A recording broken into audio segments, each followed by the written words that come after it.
Yes class, आज हम start करेंगे पार्टनरशिप का फोर्थ चैप्टर।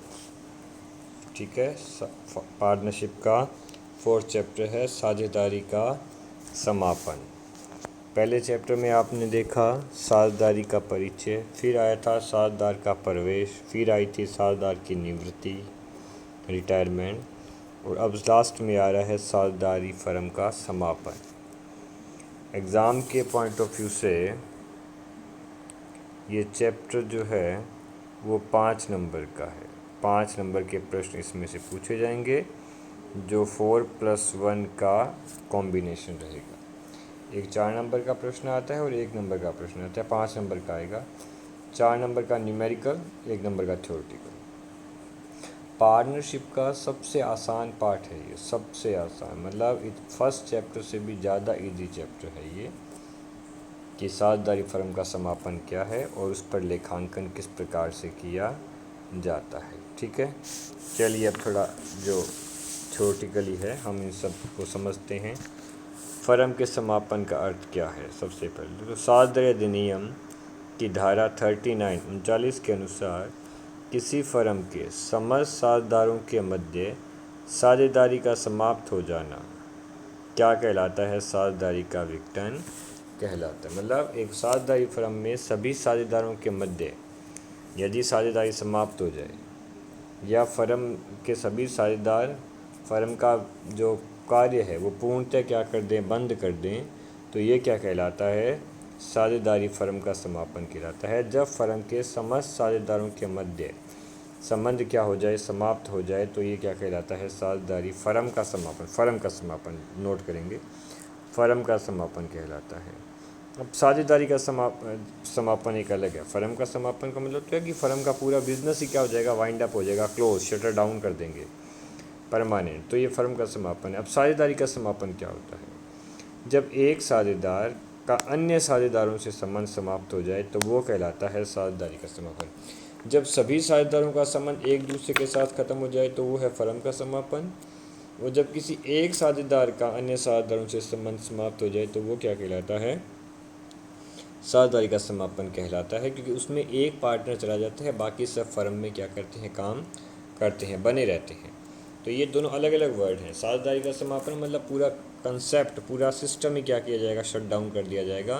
और साझेदारी का समापन है कि कोई एक पार्टनर छोड़ के जाएगा, बाकी सारे पार्टनर बने रहेंगे, वो काम करते रहेंगे।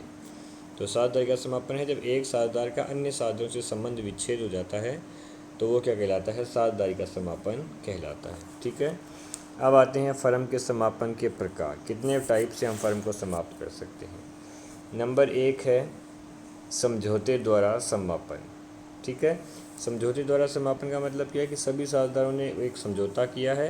अब वो ये है कि अब हमें फ़र्म को आगे चलाना नहीं है, हम अपनी सहमति से, रजामंदी से फ़र्म क्या कर रहे हैं, समाप्त कर रहे हैं। एक होता है अनिवार्य समापन, कंपल्सरी डिसोल्यूशन, मतलब तुम्हें फ़र्म क्या करनी पड़ेगी, बंद करनी ही पड़ेगी। अब ये कब होता है, यदि आपकी जो साझेदारी फर्म है उसका व्यवसाय क्या हो जाए, अवैध हो जाए, इनलीगल काम हो जाए, या आपका पार्टनर कोई शत्रु देश का व्यक्ति है, या एक को छोड़कर सभी साझेदार क्या हो जाए, दिवालिया हो जाए, तो इन कंडीशंस में फ़र्म का क्या किया जाता है, अनिवार्य समापन कर दिया जाता है। जब एक को छोड़कर सभी दिवालिया हो जाएं, फ़र्म का व्यवसाय क्या हो जाए, जो फर्म का व्यवसाय अवैध हो जाए, किसी दुश्मन देश के व्यक्ति को क्या बना लिया जाए, पार्टनर बना लिया जाए, तो इन कंडीशंस में फ़र्म का क्या होता है, अनिवार्य समापन हो जाता है। एक आता है नोटिस द्वारा समापन। जो साझेदारी फर्म में ऐच्छिक होती है उनमें कोई भी पार्टनर नोटिस देकर अपनी मर्ज़ी से क्या करवा सकता है, फर्म का समापन करवा सकता है। ठीक है, अब इसके बाद आता है न्यायालय द्वारा समापन, कि न्यायालय द्वारा समापन का क्या मामला है। जब साझेदार पागल हो जाए, या स्थायी रूप से अपाहिज हो जाए, या साझेदार कोई गलत काम का दोषी है, दुराचार का दोषी है फर्म के खिलाफ, या फर्म लगातार हानि में चल रही है, या ऐसा कोई भी कारण जो कोर्ट को सही लगता है, न्यायालय को सही लगता है, तो इन परिस्थितियों में फ़र्म का समापन किसके द्वारा होगा, न्यायालय द्वारा किया जाएगा। आप इनके एग्जाम्पल याद रखें, ये क्वेश्चन इंपॉर्टेंट है। ये यूँ पूछ लेते हैं कि अनिवार्य समापन के 2 उदाहरण बताओ, या को न्यायालय द्वारा समापन के 2 उदाहरण बताओ, ऐसे पूछा जाता है नहीं, तो ये एग्जाम्पल्स याद रखने पड़ते हैं। फिर है किसी विशेष घटना के घटित होने पर समापन। विशेष घटना का मतलब कि कोई घटना है, अगर वो घटना घटित हो जाए तो फर्म ऑटोमेटिक क्या कर दी जाएगी, ख़त्म कर दी जाएगी। जैसे फर्म का टाइम पीरियड क्या हो गया, ख़त्म हो गया। फर्म का टाइम पीरियड क्या हो गया, ख़त्म हो गया। फर्म 1 साल के लिए चलाई थी, 1 साल ख़त्म हो गया तो बस फर्म समाप्त होगी। या विशिष्ट कार्य पूर्ण हो गया, कि हमने किसी विशेष कार्य के करने के लिए फ़र्म बनाई थी, वो काम पूरा हो गया तो फर्म अपने आप ही क्या हो जाएगी, ख़त्म हो जाएगी। तो जब टाइम लिमिट ख़त्म हो जाए या काम ख़त्म हो जाए या सभी पार्टनर्स की डेथ हो जाए, सारे मर जाएं, तो फर्म कौन चलाएगा। तो जब सारे मर जाएं, फर्म का टाइम पीरियड एक्सपायर हो जाए, जिस काम के लिए फ़र्म स्टार्ट की थी वो काम पूरा हो जाए, तो इन सभी परिस्थितियों में क्या माना जाता है, फ़र्म का किसी विशेष घटना के घटित होने पर क्या माना जाता है, समापन माना जाता है। ओके, यहाँ तक हमने क्या पढ़ा है, समापन के प्रकार पढ़े हैं। समझौते द्वारा, फिर अनिवार्य समापन, फिर आता है न्यायालय द्वारा समापन, फिर नोटिस द्वारा समापन, और फिर क्या आता है, किसी विशेष घटना घटित होने पर फर्म का समापन। ओके, अब आता है इस चैप्टर का बी, मतलब अगला जो फेज़ है चैप्टर का वो आएगा। अगले में हम ये समझेंगे कि एक साझेदारी फर्म और एक साझेदारी और फर्म के समापन में क्या डिफरेंस है, साझेदारी और फर्म में क्या अंतर है। चलिए, 2 कॉलम बनाए हैं, पहला कॉलम साझेदारी का है, दूसरा कॉलम फर्म का है। अब पहला अंतर क्या है दोनों में, कि साझेदारों के मध्य संबंधों का समाप्त होना, साझेदारों के मध्य संबंधों का समाप्त होना साझेदारी का समापन कहलाता है, और फर्म की समस्त व्यावसायिक गतिविधियों को समाप्त कर देना ही क्या कहलाता है, फर्म का समापन कहलाता है। यदि साझेदारों के संबंधों में बिखराव आए तो ये साझेदारी का समापन है, फर्म का समापन नहीं है। और जब फर्म का बिजनेस ही परमानेंट क्या कर दिया जाए, क्लोज कर दिया जाए, तो उसे क्या बोलते हैं, हम फर्म का समापन बोल देते हैं। नेक्स्ट, साझेदारी का समापन कब होता है, मतलब किस परिस्थिति में साझेदारी का समापन होता है। जब कोई पार्टनर आए या कोई जाए, किसी की डेथ हो जाए, या पार्टनर्स ने अपने P&L रेशियो क्या कर लिए हैं, चेंज कर लिए हैं, तो इन स्थितियों में क्या माना जाता है, साझेदारी का समापन माना जाता है। कोई पार्टनर आया तो नए नियम नए बनेंगे, कोई पार्टनर जा रहा है तो भी क्या बनेंगे, नए नियम बनेंगे, किसी की डेथ हो गई तो भी क्या बनेंगे, नए नियम बनेंगे। तो नए नियम का मतलब फर्म को दोबारा तैयार किया गया, पुराने वाली पार्टनरशिप ख़त्म कर दी गई है। तो साझेदारी का समापन आने पर, मतलब प्रवेश पर, मृत्यु पर, अनुपात परिवर्तन पर, अवकाश ग्रहण करने पर होता है। जबकि फर्म का समापन या तो साझेदारों की इच्छा पर या कोर्ट के आदेश से क्या किया जाएगा, कंप्लीट किया जाएगा। ये फर्म का समापन है, कि जब कोर्ट बोल दे कि बंद करो ये तामझाम, या पार्टनर अपनी इच्छा से क्या कर दें, या समझौते से क्या करवा दे, फर्म को समापन करवा दे। नंबर 3, साझेदारी के फर्म के बाद भी, साझेदारी के समापन के बाद साझेदारी के समापन के बाद भी फर्म कंटिन्यू काम करती रहती है। साझेदारी के समापन के बाद फर्म उसी नाम से आगे काम करती रहती है। और फर्म के समापन के बाद, फर्म के समापन पर तो फर्म की सभी गतिविधियां ही क्या कर दी जाएंगी, समाप्त कर दी जाएंगी। फर्म का सारा बिजनेस सब क्या किए जाएंगे, वाइंड ऑफ कर दिए जाएंगे। फिर आता है लास्ट, साझेदारी की समाप्ति फर्म की समाप्ति नहीं है। ये साझेदारी की समाप्ति फर्म की समाप्ति नहीं है। साझेदारी के समाप्त होने के बाद भी फर्म क्या करती रहती है, कंटिन्यू काम करती रहती है बचे हुए पार्टनर्स के साथ। और फर्म की समाप्ति पर साझेदारी की समाप्ति क्या की जाती है, मान ली जाती है। जब केवल साझेदारी की समाप्ति हो रही है तो फर्म की समाप्ति नहीं होगी, और जब फर्म की समाप्ति हो जाएगी तो ये मान लेना कि साझेदारी की भी क्या होगी, उसके साथ ही समाप्ति हो गई। ओके, ये 4 डिफरेंस थे। अगला हमारा टॉपिक है, ये थ्योरेटिकल मामला है ना, तुम्हें इस चैप्टर की थ्योरी इतनी लेंदी नहीं है, टफ नहीं है, कॉम्प्लिकेशंस नहीं है। आप तो एक काम करेंगे, आप इस स्क्रीन को पॉज करके एक बार ये सारे नोट्स क्या करेंगे, लिखेंगे, क्योंकि नोट्स लिखना बहुत ज़रूरी है। वरना मैं तुम्हें एज ए असाइनमेंट या होमवर्क वाले सेक्शन में ये सेंड कर दूंगा सारे पेज, तो आप इन्हें क्या कर लेंगे, अपनी फिर कॉपी में नोट कर लेंगे, क्योंकि ये चैप्टर इतना तो इसमें कोई इतनी भयंकर कोई रूल्स एंड रेगुलेशंस हैं, ठीक है, ना इतना हार्ड एंड फास्ट इसका सिस्टम है। आप थोड़ा सा भी अपने आप को इन्वॉल्व करेंगे तो आप इजी वे में कर पाएंगे सवाल। ओके, अब आता है फर्म के समापन पर खातों को बंद करने की वैधानिक व्यवस्था, कि जब फर्म का समापन हो जाता है तो सारे अकाउंट कैसे क्लोज़ किए जाएंगे। इसमें दो कंडीशंस हैं कि सबसे पहले हमें क्या करना है कि फ़र्म की जितनी भी हानियां हैं या जितनी भी कमियां हैं, लॉस से जिसे बोलते हैं ना, फ़र्म की सभी हानियां या और सभी कमियां,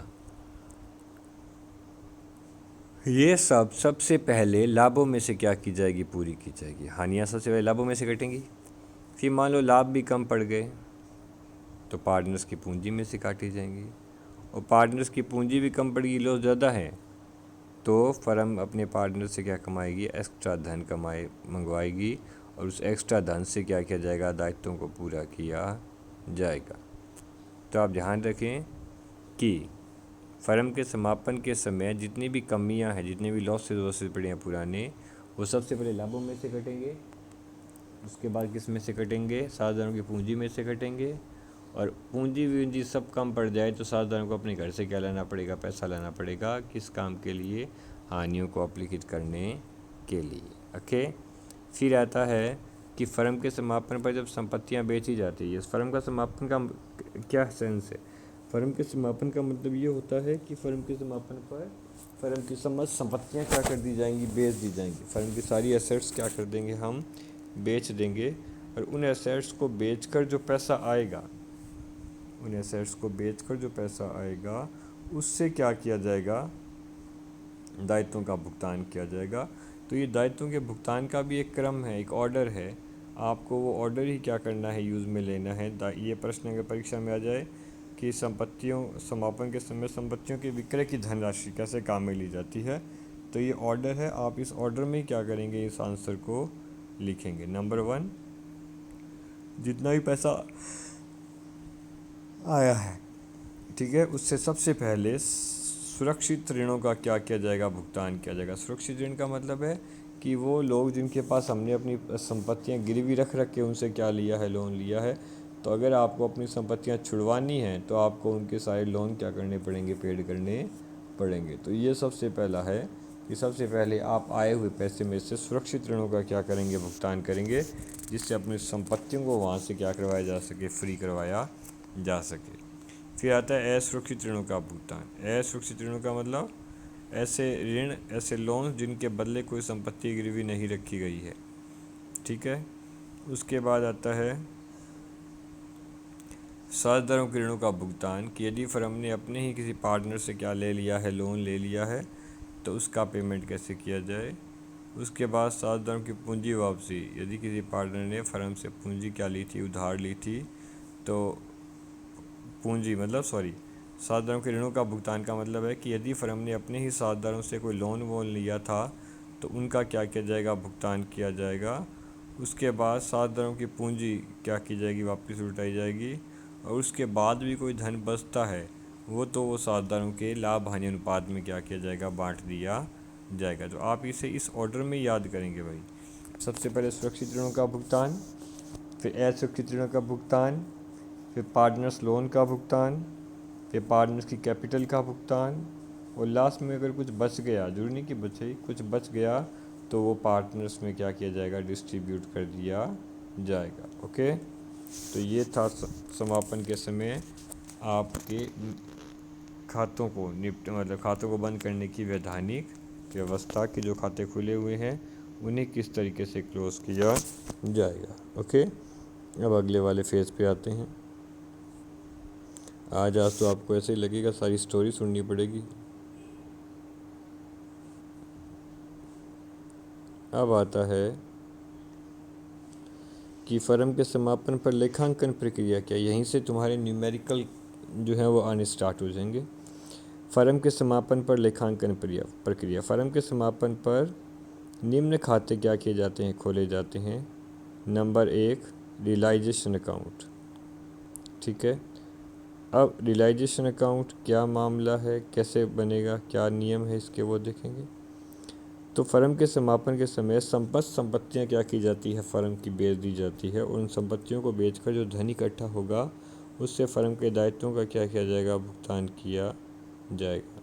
ये बात हम पहले भी ये बार पढ़ चुके हैं कि जब भी फर्म का समापन होता है तो फर्म के समापन पर फर्म की सभी संपत्तियां क्या कर दी जाती है, बेच दी जाती है। ठीक है, फर्म के समापन पर फर्म की सभी संपत्तियां क्या की जाती है, बेच दी जाती है, और उन संपत्तियों को बेचकर जो पैसा आएगा उससे क्या किया जाता है, दायित्वों का भुगतान किया जाता है। तो इस काम के लिए, इस सारे सेटलमेंट के लिए फर्म क्या करती है, एक विशेष खाता बनाती है जिसे हम क्या बोलते हैं, वसूली खाता बोलते हैं। देखिए यहाँ पे लिखा हुआ नहीं है, एक विशेष खाता बनाया जाएगा जिसे हम क्या बोलते हैं, वसूली खाता बोलते हैं। ये एक नॉमिनल नेचर अकाउंट है जिसका उद्देश्य क्या है, जिसका उद्देश्य है संपत्तियों का विक्रय करना और जो पैसा आएगा उससे क्या करना, दायित्वों का भुगतान करना। और इस खाते के बैलेंस को पार्टनर्स में एज ए प्रॉफिट या लॉस क्या किया जाएगा, डिवाइड किया जाएगा। तो फर्म के समापन, इस चैप्टर का सबसे मेन अकाउंट ही ये है, इस चैप्टर का सबसे मेन अकाउंट यही है, वसूली खाता। अगर आपको रियलाइजेशन अकाउंट आ गया है या आपने बना लिया है या इसे आप अच्छे से कवर कर पा रहे हैं तो ये मान के चलो कि इस चैप्टर का सवाल गलत होने की जो पॉसिबिलिटीज़ है ना वो बहुत कम हो जाती हैं। तो रियलाइजेशन अकाउंट क्या है, फर्म के समापन पर संपत्तियों को बेचने और दायित्वों का भुगतान करने के लिए एक विशेष खाता बनाया जाता है जिसे हम क्या बोलते हैं, वसूली खाता बोल देते हैं। ओके, अब इसके बाद दो खाते और बनेंगे। एक खाता बनेगा पार्टनर्स कैपिटल अकाउंट, जो आपको पहले से पता है, इसमें कोई समझाने वाली बात नहीं है। और एक बनता है कैश अकाउंट। कैश अकाउंट भी आप सब लोगों को पता है, आप तो 11वीं क्लास में ही कैश के ट्रांजैक्शन आने शुरू हो जाते हैं। कैश बनाना, कैश अकाउंट बनाना हम क्या कर देते हैं, स्टार्ट कर देते हैं। तो मेन इस चैप्टर के 3 अकाउंट हैं, realisation account, partners capital account and cash या बैंक अकाउंट। इसमें से सबसे मेन क्या रहेगा, आपका रियलाइजेशन अकाउंट रहेगा, क्योंकि वो आपको बनाना आना चाहिए। उसके बाद तो सारे खाते ऑटोमेटिक ही बन जाते हैं। जैसे पूंजी खाता तो आपको पता ही है, जो आपने लगातार 3 चैप्टर से हर चैप्टर में बनाते आए हैं पूंजी खाता। कैश अकाउंट तो आपने 11वीं क्लास में बनाना ही सीख लिया था, तो वो इतना मैटर नहीं करेगा। अब कुछ नोट है, वो नोट आप देखें, ये नोट काम आएंगे जब हम खाते बनाएंगे। ये कह रहा है कि जो वसूली खाता बनता है, वसूली खाते में हमें फर्म की सभी संपत्तियाँ, सभी दायित्व पहले ट्रांसफ़र करने पड़ते हैं, फिर वहीं से संपत्तियों को बेचा जाता है और वहीं से ही दायित्वों का क्या किया जाता है, भुगतान किया जाता है। वहीं से मतलब रियलाइजेशन अकाउंट से। तो रियलाइजेशन अकाउंट के कुछ रूल्स हैं, जैसे चिट्ठे के संपत्ति पक्ष, बैलेंस शीट के सेट साइड में कैश और बैंक बैलेंस, या अगर चिट्ठे के संपत्ति पक्ष में पार्टनर्स कैपिटल अकाउंट लिखा आता है या करंट अकाउंट लिखा आ रहा है या पार्टनर लोन लिखा आ रहा है, तो इनको कभी भी वसूली खाते में ट्रांसफ़र नहीं किया जाएगा। इनको छोड़कर शेष संपत्तियां वसूली खाते में क्या कर दी जाएंगी, ट्रांसफ़र कर दी जाएंगी। तो कैश, बैंक या एसेट साइड का कैपिटल अकाउंट में लिखा हुआ या एसेट्स अकाउंट करंट अकाउंट में, एसेट्स साइड में करंट अकाउंट कैपिटल अकाउंट है, तो ये मदें कभी भी पार्टनर्स इसमें रियलाइजेशन अकाउंट में नहीं जाती है। ऐसे ही चिट्ठे के दायित्व पक्ष में जो अगर पार्टनर्स कैपिटल अकाउंट है, करंट अकाउंट है, रिजर्व एंड सरप्लस है, बैंक ओवरड्राफ्ट है, पार्टनर्स लोन है, तो इन दायित्वों को छोड़कर शेष सभी दायित्व क्या जाएंगे, चालू खाते में हस्तांतरित कर दिए जाएंगे। तो जिनके ऊपर नाम लिखे गए हैं उनको वो संपत्तियां और वो दायित्व छोड़कर बाकी सभी संपत्तियां और दायित्व कहाँ चले जाते हैं, रियलाइजेशन अकाउंट में चले जाते हैं, वो CRDR जहाँ भी है। उसके बाद आता है कि यदि किसी संपत्ति से संबंधित कोई विशेष संचय या आयोजन बनाया गया है तो उसे भी संपत्ति के साथ ही क्या किया जाएगा, ट्रांसफ़र कर दिया जाएगा। जैसे मान लीजिए आपने डेप्टर्स के लिए क्या बनाया है, आपने डेप्टर्स के लिए बनाया है PBD, तो डेप्टर एसेट्स है वो रियलाइजेशन में जाएगी, तो PBD भी उसके लिए बना है ना, तो वो भी उसके साथ साथ कहाँ चला जाएगा, दायित्व पक्ष के साथ में ही ट्रांसफ़र कर दिया जाएगा। जैसे बाकी दायित्व ट्रांसफ़र करेंगे वैसे PBD को भी आप ट्रांसफ़र कर देंगे। ये बहुत इंपॉर्टेंट क्वेश्चन है कि समापन के समय PBD कहाँ जाता है। समापन के समय PBD रियलाइजेशन अकाउंट के CR साइड में क्या किया जाता है, ट्रांसफ़र किया जाता है।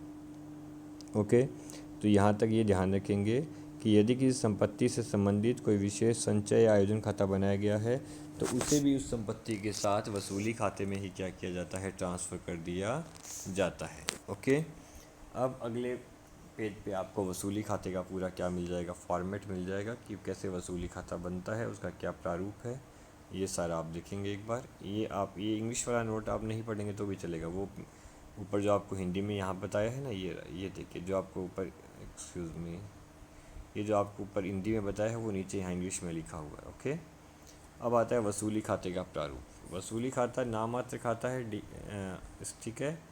और इसको स्टार्ट कैसे करेंगे, जितनी भी संपत्तियां हैं ना, जितनी भी संपत्तियां जो मैंने बोली कि ये नहीं जाती उनको छोड़कर, जितनी भी संपत्तियां हैं सारी की सारी वसूली खाते के डीआर में आएगी। To sundry assets at book value, book value मतलब चिट्ठे में दिए गए मूल्य पर सभी संपत्तियां वसूली खाते के डीआर में आती है। और by sundry liability at book value, और सभी दायित्व जो हैं वो कहाँ जाते हैं, वसूली खाते के सीआर साइड में क्या किए जाते हैं, ट्रांसफ़र किए जाते हैं। सभी संपत्तियां वसूली खाते के डीआर में आ गई, सभी दायित्व क्या आ गए, वसूली खाते के सीआर में आ गए। ठीक है, उसके बाद अगला काम क्या है कि हमने सभी संपत्तियां और दायित्व वसूली खाते में ट्रांसफ़र कर दिए ना। अब हमारा काम है इन संपत्तियों को बेचा जाए। तो संपत्तियां खुद डीआर में है, तो उनको बेचकर जो कैश आएगा वो कहाँ जाएगा, सीआर साइड में जाएगा। लिखेंगे बाय कैश, इसके ब्रैकेट में मैंने लिखा है सेलिंग प्राइस ऑफ एसेट्स। आपकी जो संपत्तियां ऊपर थी उनका विक्रय मूल्य इसमें आएगा बाय बैंक या बाय कैश के नाम से। और एक मैंने लिखा है बाय पार्टनर्स कैपिटल अकाउंट, ये तब आएगा जब कोई संपत्ति उधार में हम किसी पार्टनर को बेचते हैं।